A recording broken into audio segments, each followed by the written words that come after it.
Welcome to the deep dive. Today, we're cutting through the headlines, really trying to get past the noise surrounding the latest information from Jeffrey Epstein's estate. Our mission's pretty direct. Analyze this third major release of documents, so-called Epstein files, so you get a clear picture of the new names, the revelations, and maybe most importantly, the context, the legal and political context around it all. Yeah, that context is absolutely key because this information, it didn't just, appear out of thin air. We're talking about a new batch released by the Democratic leadership on the House Oversight Committee. Right. And this whole thing stems from a congressional subpoena back in August. That subpoena secured a huge amount of data, 8,544 documents from the estate.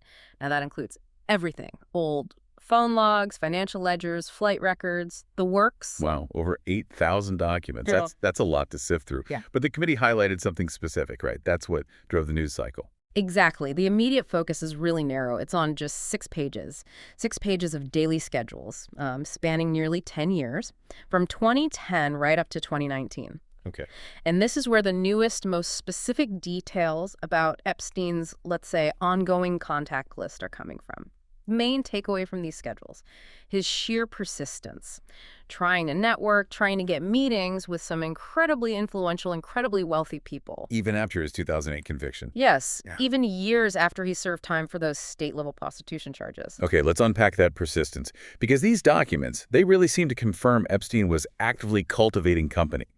Or at least, aggressively trying to schedule meetings with titans of tech, finance, royalty. Right up until he was arrested again in 2019. It paints a pretty stark picture, doesn't it? A convicted sex offender maintaining access to the absolute highest levels of global power. It really does. It points to a profound failure of accountability somewhere. Yep. So these documents dropped September 26, 2025. Primarily those 6 pages of schedules, but also some supporting stuff like flight logs, financial records. The Democrats on the committee, they've stated their goal is maintaining pressure, scrutiny on the network, trying to get justice for the survivors. Okay, so let's get into the names. Yeah. Because that's what everyone's talking about. But we need to be really clear up front. We're mostly talking about planned things on a calendar, right? Not necessarily confirmed meetings. That is the crucial distinction. Planned interactions, not confirmed encounters in most cases. Right. Let's start with the tech figures, because that's where the biggest headlines were this week. Yeah, Elon Musk. Right. The entry involving Musk has definitely gotten the most attention. The schedule includes a specific calendar note. It indicates a tentative visit by Musk to Epstein's private island, Little St. James, down in the U.S. Virgin Islands. And this was planned for early December 2014. And do we know the exact wording? Because sometimes the details matter. We do. And the wording itself, like you said, it adds a layer of doubt. It reads, "Reminder, Elon Musk to island December 6. Is this still happening?" That question mark at the end. Is this still happening? Yeah, that question mark is doing a lot of work there, isn't it? It really is. It emphasizes we're looking at the scheduler's intention. Epstein's office not necessarily confirming the visitor actually went. And predictably, that note got a very fast, very sharp public reaction. Musk denied it immediately, right, on X. Yep. Flat out denial. Quote, "This is false." And this fits with what he said before, doesn't it? He's addressed contact with Epstein in the past. He has, yes. He's been pretty consistent on this. Back in 2019, he said in an interview, Epstein, quote, "tried repeatedly to get me to visit his island. I declined." Right. He did admit visiting Epstein's New York City home years prior, but described Epstein then as obviously a creep. And there was that photo with Ghislaine Maxwell, too. Right, the photo. Musk claimed she photobombed him at a party around 2020. So, bottom line. The schedule confirms Epstein's team tried to arrange the island visit in 2014. But Musk has always maintained he declined, and it never happened. Okay, so that distinction planned versus actual is really the legal linchpin here. But let's look beyond Musk. Who else was Epstein trying to schedule time with after that 2008 conviction? What other powerful figures pop up? Well, the pattern continues if you look at other key tech and finance names on these schedules. Peter Thiel, for example, the PayPal co-founder. He had a planned lunch scheduled for November 2017. Thiel, okay. Anything notable about that entry? What's kind of interesting is that the surrounding activities scheduled around that time, they seem to involve discussions about venture capital, philanthropy, the typical high-level networking you'd expect in those circles. Right, makes sense. And what about political connections? We know Epstein tried to cultivate influence everywhere. Absolutely. And that's where Steve Bannon's name comes in. Bannon, the conservative media figure, former Trump advisor, he was scheduled for a breakfast in February 2019. February 2019. Yeah. That's really close to Epstein's arrest later that year. Extremely significant timing, yes. Just months before the July 2019 arrest. It shows that even as things were potentially closing in, Epstein was still apparently scheduling meetings with major political operators right there in New York. And Bill Gates. He's been mentioned in connection with Epstein before, often around philanthropic discussions. Correct. The schedules show a tentative breakfast party planned for Gates on December 4, 2014. That's actually around the same time as that planned Musk entry we talked about. Interesting. Anyone else listed for that breakfast? Yeah, the documents indicate it also included two other prominent American businessmen, Ron Barron and Josh Harris. And again, these entries are consistently well after Epstein had already served time and sort of reinserted himself into high society. It really does highlight how extreme wealth, or maybe the promise of access to wealth and connections, can sometimes overshadow, well, other factors. It certainly seems that way. It suggests that for some, the lure of networking, philanthropy connections, or just being in that orbit maybe outweighed the stigma of his conviction. So we've got tech, finance, political advisors, a pretty wide net. But it didn't stop there, did it? It went all the way to royalty. That's right. Prince Andrew is mentioned, which just underscores how Epstein's sphere really spanned continents. His name comes up in a couple of ways. First, there are the older flight logs, the ones sometimes called the Lolita Express records. They list him as a passenger on Epstein's private jet way back in 2000, flying from New Jersey to Florida, and Ghislaine Maxwell was on that flight too. Okay, so that's historical context, pre-conviction stuff. But there was something more recent related to finances. Exactly. That's the second part. And it moves beyond just schedules. This involves the financial disclosures included in this latest batch. These ledgers show, and the wording is careful here, possible evidence of payments from Epstein.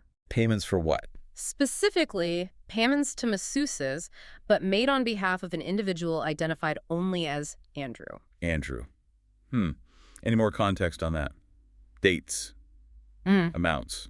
The documents apparently offer very little context on the nature or the exact timing of these payments, but just the inclusion of that detail. It suggests Epstein's dealings went beyond simply arranging lunches or flights.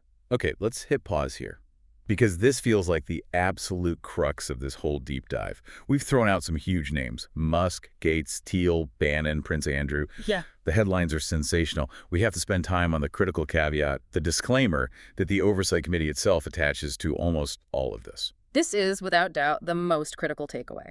And it often gets buried in the noise. The sources themselves are crystal clear on this point. The documents released generally only show planned contact. Scheduled meetings, plane trips, names on a log generated by Epstein's office. An office that, frankly, had an incentive to make him look connected. Right. They don't confirm in most cases that the meeting or trip actually happened. Precisely. And that leads to the second part of the caveat, which is arguably even more important from a legal standpoint. The lack of evidence regarding knowledge of his crimes. Exactly. The documents explicitly state there is no evidence in this specific batch of files to suggest that any of these powerful figures listed knew about Epstein's sexual abuse of teenage girls. Nor are they accused of any wrongdoing related to Epstein's specific crimes based on these documents. So planned contact. Yes. Awareness or involvement in his sex crimes based on these schedules. No evidence. Correct. That distinction is fundamental. We can confirm they were targets of his networking, his scheduling. We cannot conclude anything about their involvement in his actual crimes from these 6 pages. It's vital to keep that clear.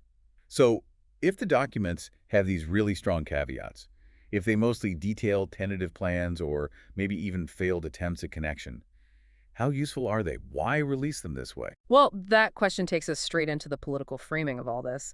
From the committee Democrats' perspective, the utility is in showing the sheer breadth and persistence of Epstein's network-building attempts. Okay. But the way they were released has definitely stirred controversy. Sarah Guerrero, the spokesperson for the Oversight Democrats, framed it by saying Epstein was friends with some of the most powerful and wealthiest men in the world. The stated goal there is highlighting sort of the systemic problem of elite access, maybe elite protection, and seeking justice for survivors. But this wasn't a joint release, was it? Republicans on the committee were involved. That's correct. And that's the source of the criticism. Republicans on the committee slammed the Democrats for releasing them unilaterally. They accused the Democrats of cherry-picking documents, basically, Hmm. selecting the names most likely to grab headlines for political reasons, potentially holding back other information. This unilateral aspect is what really fuels the political fight over the substance. And this kind of back and forth, it feeds right into the whole charged history surrounding the Epstein files generally, doesn't it? Transparency itself has become politicized. Completely. You can see this thread going back years. We even saw it this past summer, remember? Elon Musk had that tweet, which he later deleted back in June 2025. He claimed Donald Trump was actually in the files, and that was the real reason they weren't all public yet. Right, I remember that. Yeah. So, regardless of whether claims like that are true or not, it just shows how every time a batch of documents comes out, it instantly becomes political fodder. Hmm. Each side uses the names, or the lack of names, to reinforce their narratives about hidden power, who's protected, who's being targeted. So after sifting through all this, the specific dates, the tentative notes, the flight logs, what does this latest release ultimately tell us? What's the bottom line? I think it strongly reinforces what the Oversight Committee stated. Epstein was aggressively, and often successfully, trying to cultivate and maintain a social circle among the global elite. Right up until his 2019 arrest, he clearly leveraged his money and existing connections to get access, or at least scheduled access, to powerful people in finance, tech, politics, royalty, constantly trying to seem important, whether every single meeting happened or not. These documents are like a detailed logbook of his manipulative efforts to stay relevant, maybe even stay protected. And if we step back from the individual names for a second, what's the bigger lesson here about power and, I suppose, accountability? Well, I think the focus has really shifted now. It's moved away from some mythical, singular list of names and moved towards the reality of these detailed daily schedules, financial records, flight logs, concrete data points. And that shift, it raises a really crucial question. What kind of high-level networking, what kind of transactions were actually happening around a convicted sex offender who had already served time? Even if these individuals didn't know about his specific ongoing crimes, and these documents say there's no evidence they did, their apparent willingness to still engage with someone with his public reputation? Well, it says something. It raises uncomfortable questions about whether extreme wealth or the pursuit of it can create a kind of shield against moral judgment in certain circles. That intersection of extreme wealth and potential moral decay. That really is the uncomfortable question these files keep forcing us to look at. So let's leave you, the listener, with this final thought to maybe explore in your own. We see so much time, so much political energy spent on these partial releases. They often come with major caveats like, this meeting might not have even happened. Does this steady drip of specific names and dates actually move the needle on justice for survivors? Does it expose the systemic rot? Or does it mainly function as a kind of recurring drama, a spectacle that reminds us of the problem but maybe distracts from the deeper failures that allowed someone like Epstein to reintegrate into elite society in the first place? Something for you to chew on until our next deep dive.